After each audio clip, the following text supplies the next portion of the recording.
Ce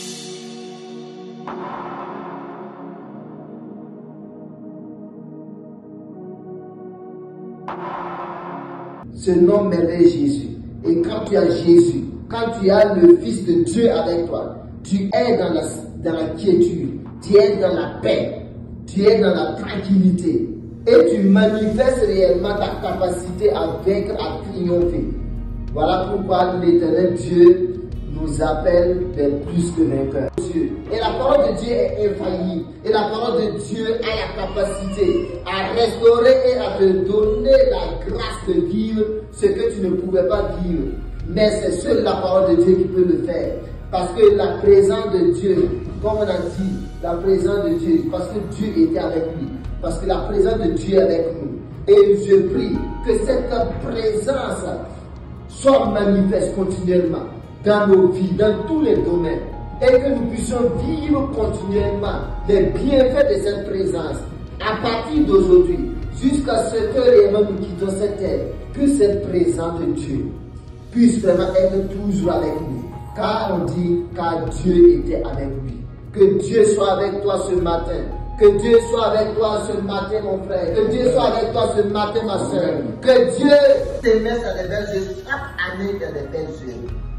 Et nous ne pouvons pas l'accomplir sans que l'alpha et l'oméga puissent être là. Voilà pourquoi on doit donner la première place toujours à Dieu.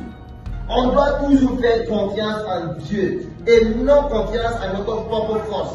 Et même d'autres même peut-être font confiance d'abord aux hommes, ou bien font confiance d'abord aux entités sataniques, démoniaques. Non! Il faut faire toujours confiance en notre Dieu. Parce qu'il est l'alpha, il a la prééminence, il est au début et il est la fin de tout. On doit toujours commencer avec lui, débuter avec lui, pour cheminer dans la victoire, même s'il y a les épreuves, les difficultés, cheminer dans la victoire avec lui jusqu'à la fin. Voilà pourquoi nous voulons vraiment nous rappeler. Nous avons l'alpha et l'oméga avec nous. C'est pour rassurer quelqu'un. C'est pour que quelqu'un puisse vraiment savoir que nous ne sommes pas seuls. Et nous ne devons pas même être seuls. Nous devons être avec cet alpha et l'oméga. Nous devons être avec celui-là qui connaît même déjà la fin avant même le début. Nous devons même être avec celui-là qui a l'intégralité, la totalité de toutes choses. Quand même nos projets, il a la totalité, il a l'intégralité. Quand on parle du premier dernier, c'est l'intégralité. Quand on parle de l'appel, c'est l'intégralité. Va agir dans notre cas, même désespéré, telle qu'en soit la situation, le problème, tel qu'en soit même peut-être un blocage quelque part. Tel qu'en soit ce blocage, tel qu'en soient les lois qu'on est en train de prendre jour et nuit, nous ne comptons pas sur des bras, nous n'avons pas de bras longs et nous ne comptons pas sur des personnalités dans ce pays pour nous installer, avoir les grâces et les faveurs ici, mais nous comptons sur ce Dieu de grâce qui va débrouiller. Dieu est le Dieu de la grâce, c'est lui qui est la source même de la grâce, c'est de lui que vient la grâce. La grâce, il faut l'accepter. Il faut croire en la grâce. On peut rejeter la grâce. On peut tourner dos à la grâce. Suffisante qui est là. Il y a une grâce suffisante qui est là, mon frère. Il y a une grâce suffisante qui est là, ma soeur. Il y a une grâce suffisante pour tout un chacun. On ne peut pas terminer, on ne peut pas finir la grâce de Dieu. Elle est abondante, elle est suffisante. Voyez? Et Paul a expérimenté.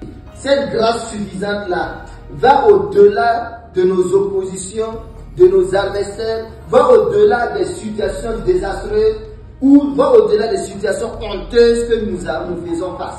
Cette grâce suffisante, c'est comme réellement il est dit, c'est suffisant.